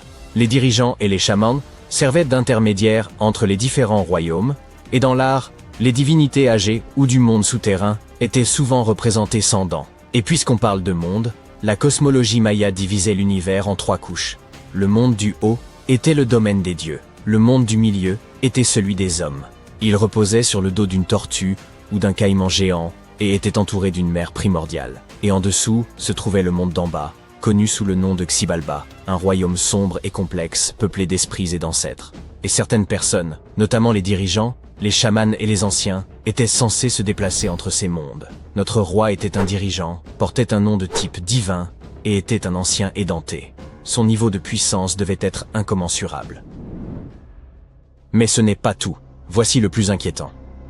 La tombe était enfouie sous une autre tombe, découverte en 1993. Les archéologues enquêtèrent sur une autre sépulture lorsqu'ils ont réalisé qu'une autre chambre était cachée en dessous. Une cachette intéressante. Remarquablement, ça a fonctionné. Pendant plus de 1600 ans, personne ne l'a trouvée. Cela fait de la tombe de Tekab Chahak la première jamais découverte à Karakol, qui puisse être définitivement liée à un souverain connu, grâce aux hiéroglyphes, au contexte funéraire et aux artefacts. Si vous n'êtes pas fan de géographie ou d'histoire, vous n'avez probablement jamais entendu parler de Karakol. Aujourd'hui, c'est une ruine isolée au cœur des jungles de l'ouest du Belize. Mais il y a environ 16 siècles, Karakol était l'une des plus grandes et des plus puissantes villes de tout le monde maya. À son apogée, elle s'étendait sur plus de 200 km², ce qui, pour référence, est plus vaste que l'actuelle Belize City. Sa population était d'environ 100 000 personnes. C'est plus que la plupart des villes européennes de l'époque. Et elle n'était pas seulement grande, elle était avancée. Karakol comptait des pyramides, des terrains de jeux de balles, des palais, des réservoirs et un système routier très complexe. Des autoroutes de calcaire s'étendant sur des kilomètres à travers la jungle. Des fouilles passées ont également mis au jour des pointes de flèches, des forêts, des fusailloles, des figurines et des outils du quotidien. La tombe de Tekab Chahak est l'une des 3 tombes principales trouvées dans l'acropole nord-est. Celle-ci est située près de Kahana. Le complexe architectural central de Karakol est l'un des plus hauts bâtiments construits par l'homme au Belize jusqu'à aujourd'hui. Il atteint une hauteur impressionnante de 43 mètres et comporte plusieurs étages où l'on trouvait l'élite et les temples. Mais même avec cette taille, trouver des tombes n'est pas du tout chose facile. La plupart ont déjà été pillées. Nous ne savons pas ce qui se cache encore là-bas. Et dans certaines zones, creuser risque de causer de dégâts. C'est pourquoi il a fallu des décennies aux chercheurs pour finalement trouver quelque chose d'intact. Toutefois, ils ont répertorié plus de 850 sépultures et 175 tombes à Karakol au cours de leur mission qui a duré 4 décennies. L'une des premières tombes, datant d'environ 350 de notre ère, est une sépulture par crémation contenant des artefacts rituels tels que des lames en obsidienne, des pointes de lance et des stylets de céramique associés au Mexique central. Si vous êtes archéologue, cette ville sera pour vous mine d'or historique. Mais les mines d'or historiques s'accompagnent souvent de mises en garde. Par exemple, n'entrez pas, le plafond pourrait vous tomber dessus. De plus, même si les scientifiques sont enthousiastes à propos de cette découverte, le roi est probablement agacé s'il peut réellement voyager entre les différents mondes. Alors, qu'est-ce qu'on fait maintenant que le repos éternel du roi a été perturbé? En ouvrant et en entrant dans la tombe de Tekab Chahak, les archéologues ont pénétré dans un lieu sacré censé rester fermé. Les tombes mayas n'étaient pas simplement des trous dans le sol avec un cercueil joliment taillé. Elles étaient scellées comme des coffres cosmiques, fermés avec de la pierre, de la terre, et parfois des rituels de fermeture élaborés. L'idée, c'est qu'une fois refermée, ce que la tombe contenait ne devait plus être touché. L'archéologie à Karakol et dans d'autres villes mayas nous ont bien prouvé tout ça. Des couches épaisses et impénétrables, des offrandes définitives et des débris soigneusement déposés signifiant clairement que nul ne devait pénétrer à l'intérieur. Les archéologues d'aujourd'hui les traitent encore ainsi. Ils travaillent selon des lois et des protocoles stricts et font montre du plus grand respect pour ce que tout cela représentait pour les bâtisseurs d'origine. Cependant, il est étrange de penser à la mythologie et de se demander si Chahak va hanter les archéologues. Je suppose que nous verrons bien. Il ne devrait pas avoir peur. Il est vieux et n'a pas de dents. Peut-être qu'il les embêtera avec de la pluie. Après tout, il tient son nom d'une divinité pluvieuse, et nous ne connaissons toujours pas sa véritable puissance. Les Mayas étaient une civilisation fascinante, et leur structure compte encore parmi les plus mystérieuses que l'on puisse trouver. Bien qu'ils aient été isolés du monde connu, ils ont également construit des pyramides sans grue, cartographié le ciel nocturne sans télescope, et ils savaient comment enterrer un roi. Caracol est plein de secrets. Une tombe cachée sous une autre tombe, un roi édenté avec un masque effrayant, et le nom d'une divinité, c'est presque incroyable. Et étonnamment, on continue aujourd'hui de faire des découvertes. Alors peut-être qu'il n'est finalement pas trop tard pour moi. Mais d'abord, voyons un peu les conséquences de cette malédiction, d'accord ? Il était une fois un phare si haut qu'on pouvait apercevoir son faisceau à 48 km de distance. Une tour mystérieuse qui était le symbole de la richesse et du génie de l'ingénierie. Faite de pierres si gigantesques et lourdes qu'elles nous laissent encore sans voix. Comment ont-ils fait ça ? Elle a survécu à plusieurs tremblements de terre consécutifs jusqu'à s'effondrer au XIVe siècle. Avançons jusqu'à aujourd'hui. Des archéologues viennent de remonter 22 de ces blocs colossaux des fonds marins. Ils sont en train de reconstituer la tour pour que nous puissions à nouveau l'admirer et l'explorer. Mais pas comme vous pourriez l'imaginer. Le phare d'Alexandrie n'était pas un phare parmi d'autres. C'était le phare des civilisations anciennes. L'une des merveilles du monde les plus durables. Construit vers 280 avant notre ère sur une petite île appelée Pharos, il culminait à environ 100 mètres de haut. À titre de comparaison, c'est plus haut que la Statue de la Liberté, ou Big Ben. Toutefois, gardez à l'esprit qu'elle fut construite avant l'invention de la grue, de la poutre en acier et des amateurs de musculation. Et cela devient époustouflant. Pour les marins, apercevoir cette tour scintillante, c'était comme de voir enfin le panneau de sortie après des heures de conduite sur l'autoroute la plus dangereuse du monde. Le phare était un soulagement pour leurs yeux fatigués, car la légende dit que les eaux autour de Pharos étaient difficiles, pleines de récifs cachés extrêmement dangereux pour les navires. D'anciennes sources prétendent que sa construction a nécessité environ 12 ans, avec un coût avoisinant les 800 talents d'argent athéniens, une unité de poids antique proche de 26 kg. Cela signifie que quelqu'un a dû transporter des coffres contenant 23 tonnes de pièces de monnaie pour régler la note, sans chariot élévateur, très probablement à travers la mer. Incroyable. Le phare était tellement impressionnant que le mot « pharos » a fini par être utilisé pour désigner les phares dans tout un tas de langues. Sa structure suivait un design à 3 étages. Elle était carrée à la base, octogonale au milieu et cylindrique au sommet. Tout en haut, il y avait une statue, vraisemblablement de Zeus ou de Poséidon. L'extérieur du phare en calcaire blanc avait été poli avec un enduit attrape-soleil, de sorte qu'il brillait comme un phare même sans feu. La nuit, la situation changeait. Le bois était difficile à trouver en Égypte, donc le feu pouvait être alimenté par des fagots de racines de papyrus, voire de la naphte pour une flamme plus vive. Quel que soit le combustible, sa lueur était amplifiée par un miroir massif en bronze poli. Les miroirs en bronze étaient assez courants à l'époque. Ce n'est qu'à la Renaissance, bien après que le Pharos se soit effondré, que les miroirs recouverts de verre sont devenus la norme dans les phares européens. Pendant la journée, ce même miroir pouvait réfléchir la lumière du soleil, et la silhouette blanche éclatante de la tour, ainsi que la fumée s'élevant de son feu, aidaient les marins à trouver leur chemin. Alexandrie était l'un des ports les plus fréquentés du monde ancien, rempli de marchands, de voyageurs et de messagers, et son phare était son monument emblématique. Anecdote amusante. Si vous êtes fan de l'univers de Game of Thrones, vous avez certainement pensé à la Hightower de Villevieille. Certains fans spéculent que non seulement le phare fictif, mais la ville elle-même proviennent, par inspiration, d'Alexandrie. Et l'amour de George R.R. Martin pour les merveilles anciennes ne s'arrête pas là. Il y a aussi le titan de Braavos. L'auteur bien-aimé a confirmé le parallèle intentionnel avec le monumental colosse de Rhodes. Pendant plus de 1600 ans, le phare s'est dressé fièrement face au temps, aux tempêtes, aux guerres et aux intrigues, tout comme dans Game of Thrones. Mais il a finalement été défait par la nature elle-même. Malheureusement, une série de grands tremblements de terre, au cours du XIVe siècle, ont eu raison de lui, éparpillant ses pierres massives sur le fond marin.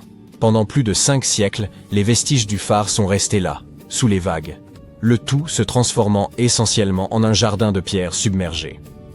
Les plongeurs le savaient. Mais remonter des blocs de 60 tonnes est un travail de super-héros. Ou alors il faut une grue surpuissante. Et jusqu'à récemment, il était beaucoup plus sûr de laisser ces blocs là où ils étaient. Alexandrie est, encore aujourd'hui, un port animé, et n'est pas ce qu'on appelle un endroit très propice à l'archéologie délicate. Dans les années 1990, des archéologues ont commencé à cartographier toute la zone autour de l'île de Pharos. Ils ont trouvé des blocs de calcaire et de granit taillés avec précision, certains montrant encore des bords sculptés. Au fil du temps, plus de 100 pièces massives ont été cataloguées, y compris des morceaux de colonnes, de statues et de gigantesques blocs de construction qui ne pouvaient provenir que du phare. Finalement, en 2025, des équipes égyptiennes et françaises se sont associées et ont amené une super grue et une équipe de plongeurs. Lors d'une opération méticuleusement planifiée, ils ont remonté 22 dalles géantes du fond marin. Il y avait des éléments tels que des linteaux de porte, des dalles de seuil et un pylône mystérieux, supposé être une sorte de monument. Certains de ces blocs pèsent entre 70 et 80 tonnes, ce qui équivaut au poids de 20 éléphants africains. Ces énormes blocs de pierre sont sur la terre ferme pour la première fois depuis plus de 600 ans. Mais que va-t-il se passer maintenant? Les chercheurs s'apprêtent-ils vraiment à reconstruire le phare comme un gigantesque modèle Lego? Pas tout à fait. On ne peut pas simplement empiler des blocs vieux de plusieurs siècles comme ça. Pour commencer, personne n'est sûr à 100% de l'apparence exacte du phare d'Alexandrie. Oui, nous avons des dessins et des indices, notamment de petites images gravées sur des pièces romaines d'Alexandrie. Mais elles ressemblent plus à des croquis rapides d'artistes qu'à des plans détaillés. Impossible donc de s'en servir comme modèle. Et puis il y a le problème des pièces manquantes. Ces pierres récupérées ne représentent qu'une fraction de la structure originale. Au fil des siècles, une grande partie des matériaux du phare a été réutilisée. En fait, l'endroit où se dressait autrefois le phare abrite désormais la citadelle de Qaitbay, une forteresse construite directement sur ses anciennes fondations. Le fort n'est pas seulement un symbole du passé, mais aussi une attraction touristique et un repère alexandrin bien reconnaissable. Donc, non, Alexandrie ne va pas retrouver sa tour légendaire, du moins pas de cette manière. Au lieu de cela, ces pierres nouvellement récupérées sont destinées au laboratoire de conservation pour être étudiées. Des spécialistes vont nettoyer, stabiliser et documenter chaque rainure sculptée et chaque marque de burin. Plus tard, elles iront probablement dans un musée. Après tout, cela fait partie du trésor national. Cependant, ce n'est pas la fin de l'histoire. Nous avons encore la technologie de notre côté et celle-ci nous promet de recréer un phare entièrement explorable, exactement comme il était il y a des siècles. Cette entreprise incroyable porte le nom de Projet Pharos, et sa mission est de transformer ces énormes pierres transportées, linteaux, seuils, dalles de base, et même le mystérieux pylône, en un jumeau numérique complet et visitable du phare d'Alexandrie. Chaque pièce bénéficie d'un scanner 3D haute résolution, rejoignant plus de 100 fragments déjà enregistrés sous l'eau. Le but n'est donc pas uniquement la recherche scientifique. Le projet Pharos vise à redonner au phare son aspect et son ambiance d'origine et à le transformer en musée. Les structures de 100 mètres de haut ont souvent beaucoup d'escaliers, mais la réalité virtuelle est, par chance, bien moins éprouvante pour mes pauvres vieux pieds. Les visiteurs du musée pourront se promener autour de sa base en réalité augmentée, tandis que les chercheurs pourront utiliser le modèle pour tester de nouvelles théories sur sa structure et sa fonction. Espérons que nous pourrons personnaliser notre propre atmosphère, tamiser les lumières et examiner les murs comme dans un jeu vidéo. Je me demande s'ils y mettront aussi des pigeons et des goélands pour le rendre encore plus authentique. Nous n'avons pas encore beaucoup de détails, mais l'ensemble est en train d'être documenté et sera présenté dans un film très informatif. Bien que nous n'ayons pas de cabine pour voyager dans le temps, des designers talentueux peuvent nous faire retrouver le passé le plus enfoui. Ils ont simplement besoin d'un concept efficace. Certes, de nos jours, vous pouvez presque tout recréer en 3D, mais l'essentiel ici est l'authenticité. Remettre tout à sa place d'origine. Et c'est bien ce que le projet Pharos souhaite réaliser. Peut-être qu'un jour, toutes les merveilles du monde antique finiront par être recréées de manière similaire, mais il n'y a aucune raison de s'arrêter là.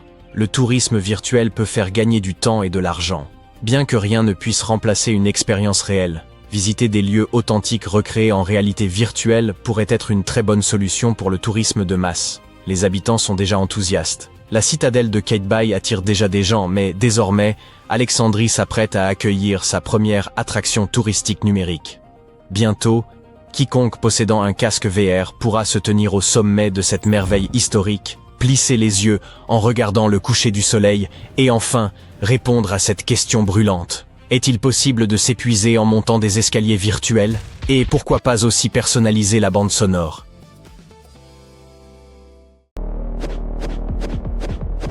Certains lieux ne semblent pas importants jusqu'à ce que le monde réalise qu'ils détiennent les clés de l'avenir. C'est le cas de l'Arctique canadien. Pendant la majeure partie de l'histoire, il n'y avait là que de la glace, de la neige, des rochers, des caribous et encore plus de glace. Mais maintenant, la région est sur le point de devenir l'une des plus importantes de la planète et pourrait faire du Canada une superpuissance mondiale. Pourquoi? Parce qu'elle recèle de minéraux dont on a besoin pour les véhicules électriques, les satellites et les systèmes de missiles, et la demande explose. Il ne s'agit toutefois pas simplement d'extraction et de ressources. Il s'agit aussi de contrôle. Actuellement, la Chine a une avance considérable car elle raffine plus de 90% des terres rares mondiales. Cela signifie que si vous voulez lancer un satellite, fabriquer des appareils électroniques avancés ou même simplement maintenir l'éclairage de votre maison intelligente, il y a de fortes chances que vous dépendiez de la Chine. Et cela rend la plupart des grandes puissances mondiales très nerveuses. Parce que au moment où tout devient électrique, personne ne veut dépendre de son principal rival géopolitique. Ainsi, la course internationale aux technologies propres a officiellement démarré. Les États-Unis, l'Europe, le Japon, l'Australie, tous sont en compétition. Cependant, les dernières technologies et un potentiel inexploité pourraient donner au Canada un bel avantage. Le Canada possède ces minéraux depuis des décennies, mais en raison des prix bas, du terrain difficile et de l'absence d'une véritable ruée mondiale, personne n'y a encore vraiment touché. Cependant, Ottawa s'est enfin décidé à passer à l'action. En 2022, le Canada a lancé sa stratégie sur les minéraux critiques, avec des milliards en financement et des avantages fiscaux pour inciter les entreprises à aller creuser. Il projette également de construire les routes, les ports et les lignes électriques nécessaires pour accéder à ces gisements reculés du Grand Nord. Le Canada produit déjà plus de 60 minéraux et métaux, mais 31 d'entre eux sont désormais considérés comme critiques. 6 d'entre eux reçoivent un traitement de faveur. Le lithium, le graphite, le nickel, le cobalt, le cuivre et les terres rares. Mais déterrer ces trésors n'est que la première étape. Le vrai plan? Garder tout ça sur place. Transformer ces richesses glacées en batteries flambant neuves sur les lieux mêmes de l'extraction. Cela signifie qu'ils construiront non seulement des mines, mais aussi des raffineries, des centres de traitement et des usines de haute technologie dans un lieu où il n'y avait jusque-là que des congères et du silence. Alors que d'autres en discutent encore, le Canada s'affaire à bâtir des routes et à tendre des lignes électriques. Lentement mais sûrement, il transforme les champs de neige en des terrains de jeu high-tech. Accéder à tous ces trésors enfouis était autrefois presque impossible. Après tout, nous parlons de terres reculées où aucune voie n'a jamais abouché. Le sol est gelé en profondeur pendant la majeure partie de l'année. Et même si vous trouviez quelque chose de précieux, le transporteur était un véritable cauchemar logistique. Alors, qu'est-ce qui a changé? Le Canada a un atout dans sa manche, l'IA. Je ne sais pas ce que vous en faites, mais moi, je l'utilise principalement pour créer des mèmes et de la musique. Et les géologues, ils scannent l'Arctique au rayon X comme si c'était Minecraft. Au lieu de forer à l'aveugle, ils utilisent des échantillons de carottes datant de plusieurs décennies, les analysent avec l'IA et obtiennent des prévisions étonnamment précises sur ce qui se trouve sous la surface. C'est comme passer d'une carte au trésor de vieux pirates à un GPS qui vous indique où creuser exactement. Des entreprises comme Geologica AI et Cobalt Metals sont déjà au travail. Elles intègrent ces données dans l'IA afin d'obtenir la localisation précise du nickel, du cobalt et des terres rares. Dans les territoires du Nord-Ouest, le Canada dirige un laboratoire pilote qui utilise l'IA et la numérisation pour réanalyser des échantillons de roches datant de plusieurs décennies. L'objectif est de repérer des gisements minéraux cachés que les méthodes anciennes auraient pu manquer. Et ce sans creuser un seul nouveau trou. Tout cela a l'air plutôt génial, mais j'ai peut-être présenté les choses de manière un peu trop simplette. Creuser dans l'Arctique est une immense galère logistique. Pour commencer, il ne s'agit pas seulement d'un coin reculé. L'Arctique canadien est immense. Il représente presque la moitié du pays, s'étendant sur le Yukon, les territoires du Nord-Ouest et le Nunavut. Nous parlons d'une région plus grande que l'Inde, mais avec moins d'habitants qu'une petite ville. La plus grande partie est constituée de pergélisol, de terres sauvages et d'îles complètement glacées disséminées à travers tout l'archipel. Les températures vont de 10 degrés seulement en été à moins 40 ou même moins, avec un sol qui reste gelé presque toute l'année. Fait amusant. Saviez-vous que moins 40 degrés Celsius est l'équivalent de moins 40 degrés Fahrenheit?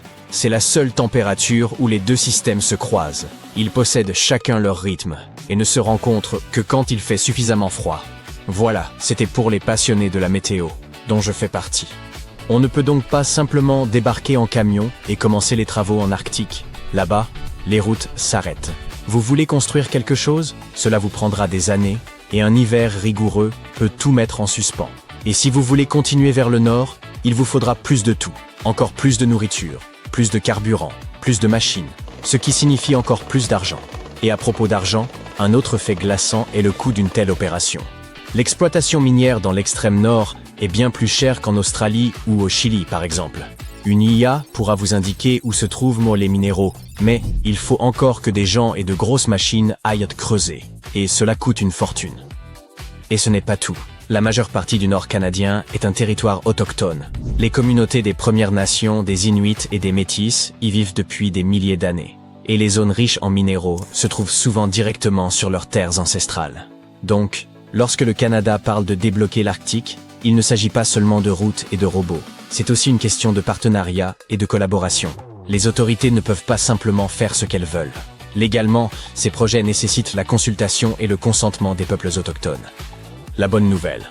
Certaines communautés ne se contentent pas de collaborer, elles ouvrent sur la voie. Dans des régions comme le Nunavut et les territoires du Nord-Ouest, des sociétés autochtones et des puissances mondiales façonnent déjà le développement. Si le Canada veut réussir, il aura besoin de bien plus que d'une technologie de pointe et de gros investissements. Il lui faudra aussi la confiance. Donc, avec tout cela à l'esprit, le Canada peut-il y parvenir? Honnêtement, avec les avancées technologiques et les partenariats, cela ne semble pas impossible. Car le Canada ne se contente pas de faire telle ou telle chose très bien. Il assure sur tous les tableaux en même temps. Résumons. Ressources cachées? Oui. Nouvelle stratégie? En place. Gros financement? Approuvé. Outils d'IA? Déployés? Partenariat avec les autochtones? En cours? Infrastructure? Déjà en chantier. C'est une boule de neige qui se transforme en avalanche. L'exploration stimule l'investissement. L'investissement accélère les routes. Les routes ouvrent plus de gisements. Plus de gisements attirent plus d'usines. C'est un cercle vertueux, et s'ils continuent à l'alimenter, toute l'opération dans l'Arctique pourrait passer d'une simple idée à un véritable empire en un temps record. L'expression « actif gelé » prendra alors un tout nouveau sens. Mais cela ne profite pas seulement au Canada. Cela pourrait également épargner aux États-Unis de nombreux problèmes. Si tout se déroule comme prévu, les États-Unis n'auront pas besoin de commander des terres rares à l'autre bout de la planète. Ils pourront simplement regarder vers le nord, saluer les caribous et obtenir ce dont ils ont besoin de leurs voisins le plus proche. C'est pourquoi les États-Unis soutiennent publiquement cet effort, avec un appui logistique et des financements permettant de construire une chaîne d'approvisionnement nord-américaine de confiance. Pour le Canada, cela pourrait être l'occasion de passer de simples fournisseurs de matières premières au statut d'acteurs de premier plan dans l'économie des technologies propres. Pour les États-Unis, c'est un peu comme s'ils découvraient que leur voisin a secrètement construit une usine de batteries dans son arrière-cour au moment où il cherche justement à construire des véhicules électriques. Et globalement, eh bien, l'abondance de ressources tend à faire baisser les prix. Et c'est toujours une bonne chose pour nous autres gens ordinaires. Du cobalt, du nickel et du lithium moins chers signifie des batteries moins chères. Et des batteries moins chères signifient des véhicules électriques, des systèmes de stockage d'énergie, des téléphones, des ordinateurs portables, tout ça plus abordable. Maintenant, ne vous emballez pas trop vite. Comme nous l'avons dit, l'exploitation minière dans l'Arctique n'est pas bon marché. Mais en théorie, une fois que le moteur de la technologie propre du Canada sera pleinement opérationnel, une offre plus importante et des chaînes d'approvisionnement plus courtes devraient progressivement réduire les coûts. Et ce n'est pas seulement une question de prix, il s'agit aussi de stabilité. Actuellement, si un pays réduit ses exportations ou est pris, saviez-vous qu'il existe une montagne si dangereuse que près d'un alpiniste sur 3 qui atteint son sommet n'en revient jamais? C'est l'Annapurna I, que l'on surnomme la jumelle maléfique de l'Everest. Avec ses 8091 mètres, elle incarne l'essence même du piège naturel. La plupart des montagnes sont périlleuses lors de l'ascension. Mais celle-ci, elle guette le moment de la descente, précisément lorsque vous vous croyez enfin en sécurité.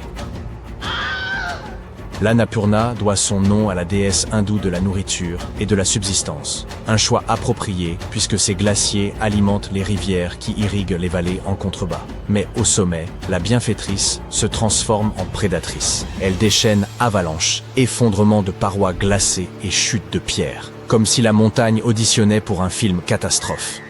Les alpinistes la décrivent comme imprévisible, instable et d'une cruauté implacable. Jadis, son taux de mortalité avoisinait 32%, une statistique effrayante qui faisait frémir même les plus téméraires. Les progrès de l'équipement moderne et la précision accrue des ont permis de réduire et la précision accrue des pour proche de 20%. Ce qui demeure glaçant. Lorsqu'ils entament la descente, les grimpeurs sont déjà exténués, privés d'oxygène et confrontés à des changements météorologiques soudains. C'est alors que les décisions deviennent confuses et que les appuis se dérobent. Sur l'Annapurna, atteindre le sommet ne signifie pas la victoire. Cela signifie simplement que vous avez enclenché la seconde moitié du combat contre le boss final, mais avec une jauge de santé presque vide et aucun point de sauvegarde. Ah, et votre barre d'endurance est à plat, votre équipement commence à se détériorer et quelqu'un a coupé la musique. C'est le genre d'ascension qui amène les alpinistes les plus aguerris à remettre en question leur choix de vie en pleine descente. Et si vous trouvez cela inquiétant, attendez de découvrir son cousin plus glacial et plus impitoyable, le K2. Situé au Pakistan, ce sommet ne cherche pas à se montrer accueillant, et sa réputation est telle que Hollywood en a fait des films. Culminant à plus de 8600 mètres, le K2 porte le surnom de montagne sauvage, lequel fait figure d'euphémisme. Ici, la météo change plus vite que ma playlist, avec des tempêtes pouvant durer plusieurs jours. La montagne s'apparente à un parcours d'obstacles vertical, fait de glace, de rochers et de regrets. Comme si quelqu'un avait construit un parcours de Ninja Warrior, tout droit, en pleine tempête de neige, en oubliant de préciser qu'il n'y a aucune récompense, seulement des engelures et le droit de s'en vanter.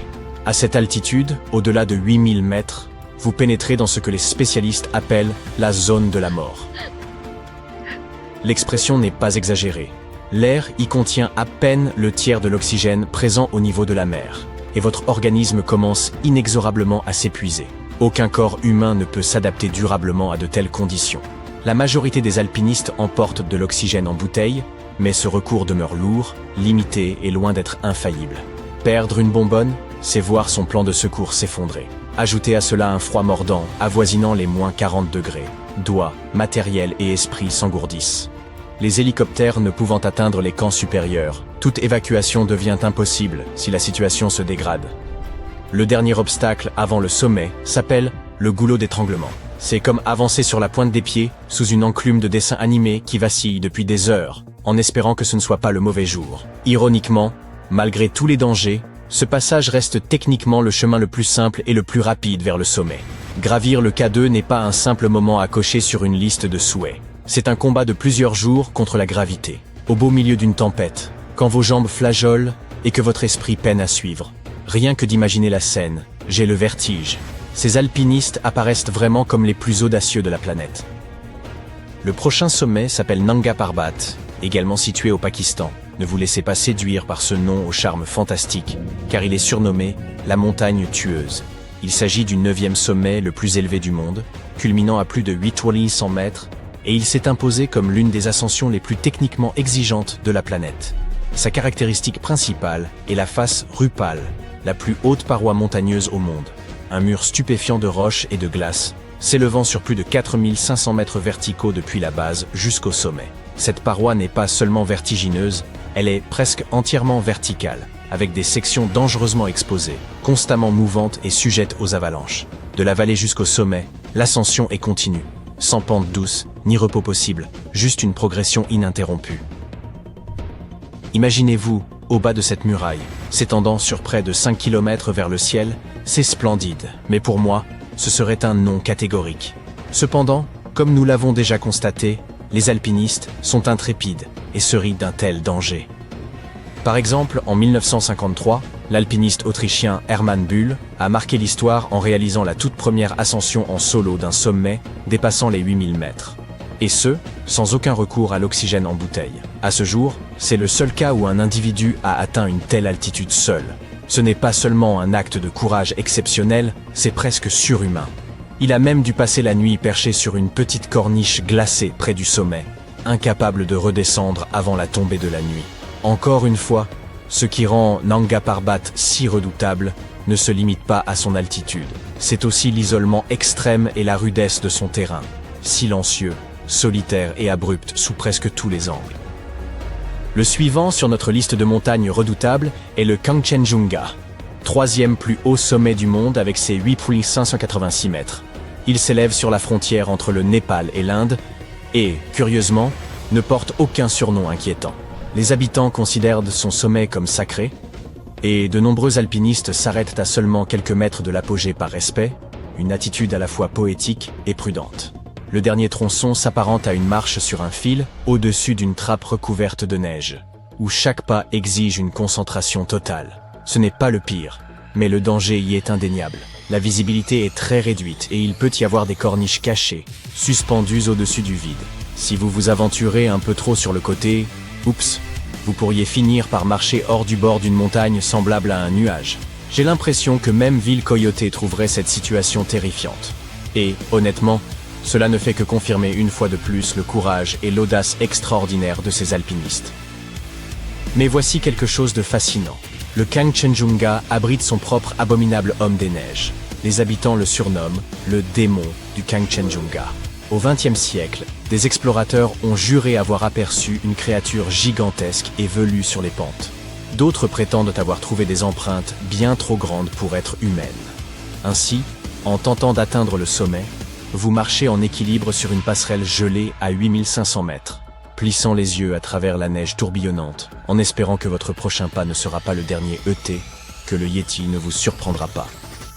Un autre fait amusant, le Kangchenjunga fut autrefois considéré comme la plus haute montagne sur Terre, jusqu'en 1852, lorsqu'une personne équipée d'un théodolite et d'une patience infinie découvrit que l'Everest le surpassait. Ce fut une mauvaise journée pour le Kangchenjunga. Néanmoins, médaille de bronze pour la hauteur, médaille d'or pour son mystère. Mais qu'en est-il de celui qui détient la médaille d'or pour la hauteur, le plus célèbre de tous, le mont Everest? À 8848 mètres, il représente le point culminant de la Terre, son sommet pénétrant même dans le courant jet, où les vents peuvent dépasser les 160 km/h. Pourtant, malgré son altitude, l'Everest n'est pas l'ascension la plus techniquement difficile. Grâce à l'équipement moderne, aux itinéraires précis et, à la foule de grimpeurs présents à chaque saison, il est devenu l'élément le plus extrême d'une liste de défis incontournables pour les aventuriers. À 8000 mètres, vous pourriez littéralement vous retrouver coincé derrière quelqu'un prenant un selfie. En 1953, Sir Edmund Hillary et Tenzing Norgay devinrent les premiers grimpeurs confirmés à atteindre le sommet, transformant instantanément l'Everest en symbole de l'exploit humain ultime. Depuis lors, des milliers ont tenté de suivre leurs traces, certains en quête de gloire, d'autres poursuivant un frisson unique dans une vie. Mais ne vous y trompez pas, sa popularité ne signifie pas que l'ascension soit facile. Loin de là, l'Everest reste extrêmement dangereux. Le froid est brutal, l'air très rare et la météo peut changer en quelques minutes. Engelures, mal d'altitude, crevasses, chutes de glace, tout un programme. Dans la zone de la mort, en 1994, la famille Sherman fit l'acquisition d'un modeste ranch dans l'Utah, à quelques 240 km au sud-est de Salt Lake City. La demeure était vaste, la nature environnante splendide, et le ciel nocturne constellé d'étoiles. Une nuit pourtant, Terry Sherman perçut un bruit singulier provenant de l'extérieur. En sortant, il distingua un loup de taille démesurée, comme il n'en avait jamais vu. Il tenta de l'éloigner puis se lança à sa poursuite, mais les traces se dissipèrent et soudain, comme si l'animal s'était évaporé dans les airs. Ce ne fut là qu'un des nombreux épisodes inquiétants et étranges survenus au ranch Skinwalker. Les terres où se situe la ferme furent autrefois occupées par le peuple Ute. Jadis, ils s'opposèrent aux Navajos qui, selon la légende, leur envoyèrent des skinwalkers. Pour les locaux, un skinwalker est une sorcière malveillante, capable d'endosser l'apparence de n'importe quel animal ou être humain. Des rumeurs persistent, affirmant que ces entités rôdent encore dans la région. Peut-être la famille Sherman en croisa-t-elle un, mais ce point importe peu. L'apparition du loup gigantesque n'était qu'un prélude.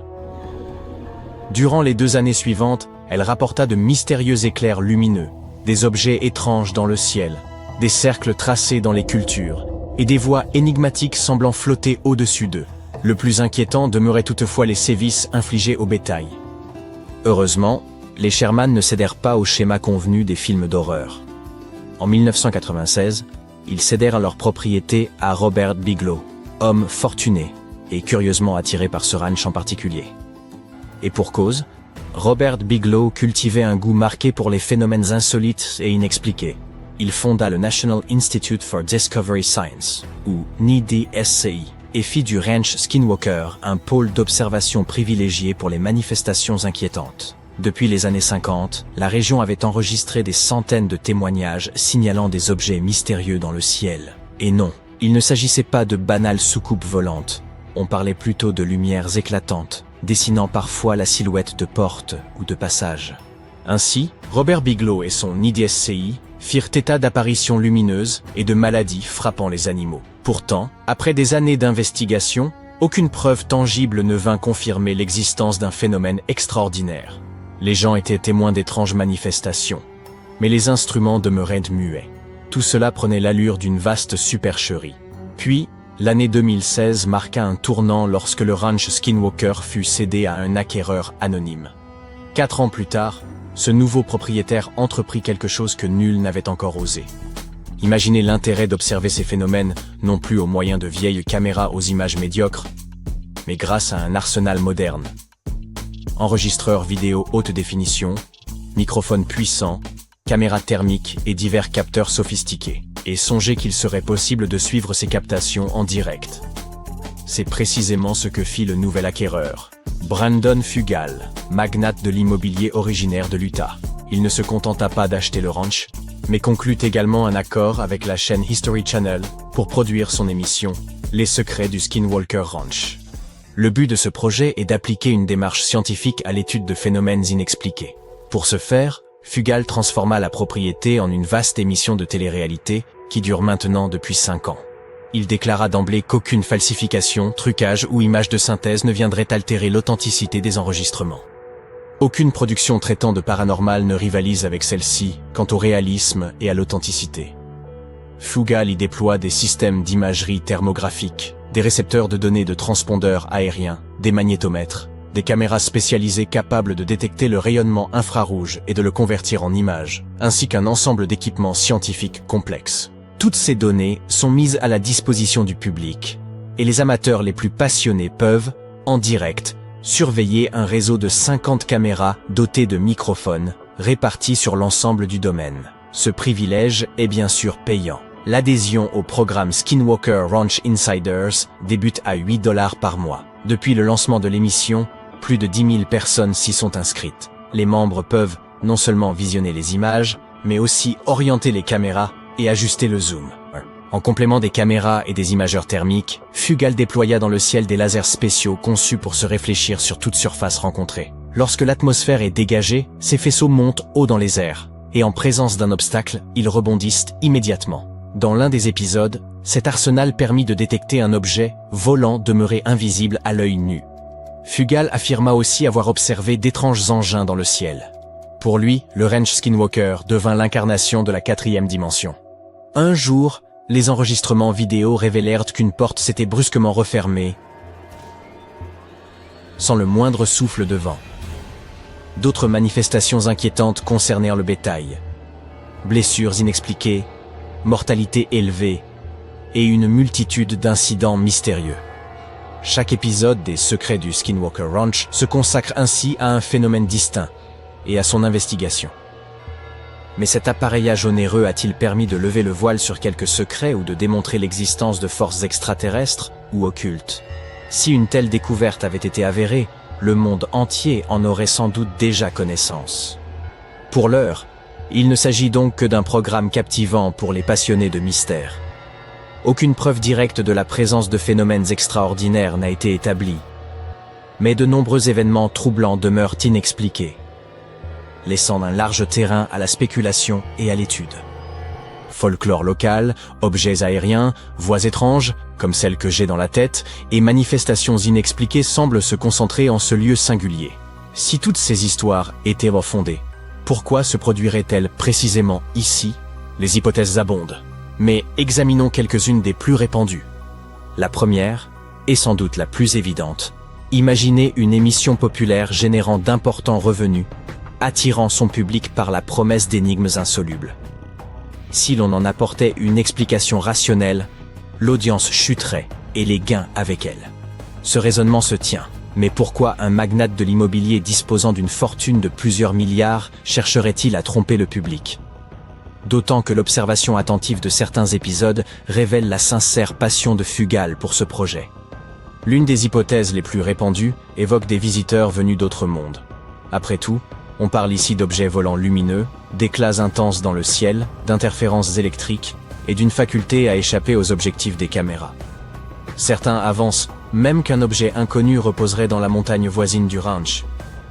Et s'il s'agissait d'un vaisseau spatial écrasé il y a des millions d'années et englouti depuis par la montagne? Peut-être émet-il un rayonnement étrange capable de perturber les animaux et de provoquer des hallucinations chez les gens. Une hypothèse séduisante mais somme toute assez convenue. Passons. La théorie suivante, proche de la précédente, ne parle pas d'extraterrestres, mais d'êtres issus d'une autre dimension. Voici la version multivers. Des entités venues d'une réalité parallèle viendraient explorer le ranch avant de repartir. Cette idée expliquerait pourquoi certains objets volants observés ressemblent à des portails, lesquels pourraient perturber le fonctionnement des appareils électriques. Mais elle présente une faille. Pourquoi ces portails s'ouvriraient-ils précisément sur ce ranch isolé et nulle part ailleurs? Étrange choix de destination pour les voyageurs interdimensionnels. L'explication jugée la plus plausible émane d'un neuroscientifique, qui relie toutes les étrangetés du ranch à des forces géophysiques terrestres.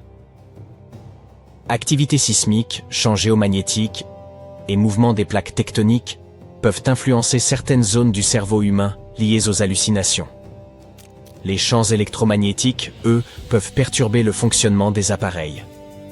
Peut-être que lumière spectrale, loup géant sans empreinte et voix venue du ciel ne sont qu'une vaste illusion collective due à une activité sismique accrue. Reste à savoir pourquoi, si tel est le cas, rien de comparable ne se produit ailleurs dans le monde, dans des zones pourtant tout aussi actives. De là découle une autre piste, celle des interférences électromagnétiques. Celles-ci peuvent mettre hors d'usage batteries, drones, microphones, caméras et autres instruments, tout en affectant peut-être aussi le cerveau humain. Mais qu'en est-il des bêtes qui subissent elles aussi ces effets? Trop de questions demeurent sans réponse. Restez à l'écoute.